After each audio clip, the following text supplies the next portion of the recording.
Good day everybody, Calvin here. In today's video I'm going to show you how to properly wire a electrical outlet. So here we go. So here we have your electrical box with your 14 gauge wire in it. You're going to see that you have a solid ground wire that's connected to the bond screw in the back of the box. It's twisted around there in a clockwise rotation, as you can see. It's best to wrap your wire around your terminals in a clockwise rotation. As you tighten the screw in a clockwise rotation, it tightens and tends to pull the wire in instead of pulling it out.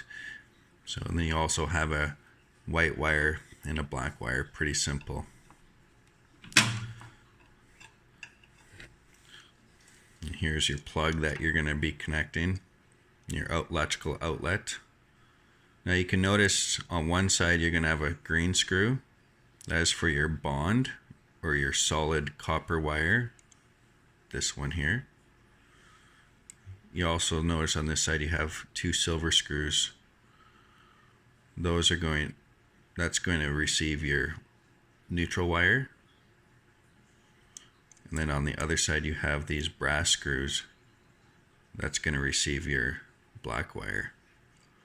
Very simple. Now you notice these little tabs on either side here, and here. Those tabs make sure that these two screws are connected.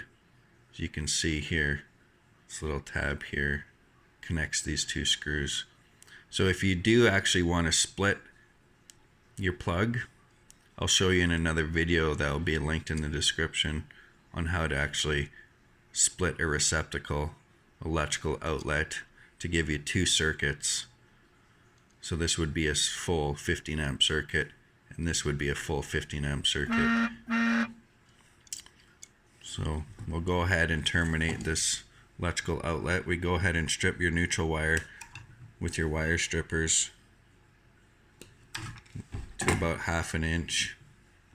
Now it's best to always connect your ground wire first. You just go ahead and wrap it around like so. Very simple. And you can go ahead and tighten that down.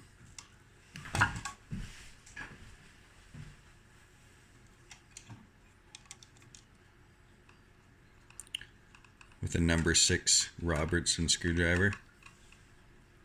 Now these little holes in the back here and here, those are to receive your wires if you just want to go ahead and push that wire in. If you notice that the neutral wire is on the same side as your bond screw, it's a good indication that you're hooking the wires up on the right side. Now you can see there's no bond screw on this side, and these screws are brass, so you can go ahead and just push that wire into the quick connect like so. Now considering that we have a plastic box, we won't need to screw these screws down. If you have metal boxes, I would suggest screwing these screws down. It gives you more space between the outlet and the metal box, less chances of it to short out. And there you go, and that's how you connect a electrical outlet. Very simple process. The biggest things you want to make sure when you're connecting them is that your brass screws are connected with your black wire, your green screws connected with your bond wire, and your silver screws are connected with your neutral wire. Very simple. And then again, these little tabs are only broken on your hot side if you're either having a switch plug or two dedicated circuits, one on each outlet there. Well, I hope this video made it a little easier on how to properly connect a plug. A lot of people, they usually get the wires connected reversely on the other side. That's a big no-no. You want to make sure that you have their proper wires connected to the proper termination points. If you found this video helpful, go ahead and go down to the bottom, hit the subscribe button, and give me a thumbs up. Would be muchly appreciated. Until then, we'll see you in the next video. Thank you.